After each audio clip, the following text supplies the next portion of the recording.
দর্শক, আমরা এখন সরাসরি চলে যাচ্ছি গুম, খুন ও নির্যাতনের শিকার ব্যক্তিদের পরিবারের সদস্যের সাথে তারেক রহমানের মতবিনিময় অনুষ্ঠানে।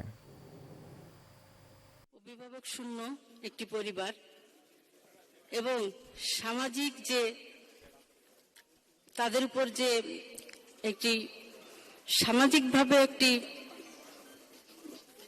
অত্যাচারই বলা যায়, নির্যাতন, তাদেরকে বিভিন্ন হুমকি ধামকির তাদেরকে দেয়া হয়েছে, পরিবারকে তাদেরকে সামাজিকভাবে হেয় প্রতিপন্ন করা হয়েছে।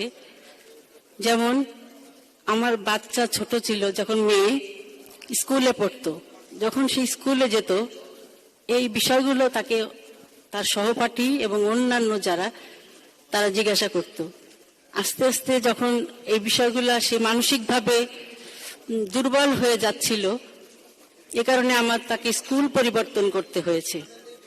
এছাড়া আমরা যখন বিভিন্ন পাবলিক প্লেসে গিয়েছি, বিভিন্ন মানুষের মন্তব্য, বিভিন্ন মানুষের কথা, এগুলো আমাদের সহ্য করতে হয়েছে। উপরন্তু এই সমস্ত গুম পরিবারের সদস্যরা আর্থিক জটিলতার মধ্যে দিয়েও তাদের জীবন অতিবাহিত করেছে।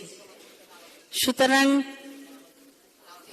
আজকে আমি যেটা বলতে চাই যে আগামী দিনে যদি বিএনপি সরকার গঠন করে, ইনশাল্লাহ জুলাই যারা নিহত হয়েছেন তারা জুলাই শহীদ হিসাবে ইতিহাসে আছেন, যারা জুলাই আহত হয়েছেন তারা জুলাই যোদ্ধা হিসাবে আছেন।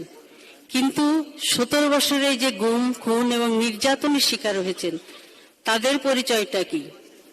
তারা ইতিহাসের কোথায় থাকবেন? সেই জায়গাটা, এই যে জুলাই তো শুধু একদিনের আন্দোলন ছিল না, সেটাই 17 বছরেরই ফলাফল ছিল। আমরা যেখানেই যাই মানুষ আমাদেরকে গুম পরিবার বলে। গুম, আমাদের পরিচয়টা হয়ে গিয়েছিল যে আমরা গুম পরিবার। তো এই বিষয়টা বিবেচনার জন্য অনুরোধ রাখছি। আর গুম পরিবারের যারা আছেন তাদেরকে পুনর্বাসনের একটি দাবি থাকছে, যে পরিবারের সদস্য যারা আছে তাদেরকে পুনর্বাসন করা যায় যাতে, এবং ন্যায় বিচারটা যাতে প্রতিষ্ঠিত হয় এবং বিচার যেন কোনো অবস্থাতে কোনো কারণে বাধাগ্রস্ত না হয়। আগামী দিনে মাননীয় চেয়ারম্যান মহোদয়ের কাছে সেই প্রত্যাশা রাখছি। আমাদের দেশনেত্রী বেগম খালেদা জিয়ার আত্মার মাগফিরাত কামনা করছি, উনার স্মৃতির প্রতি সম্মান জানাচ্ছি।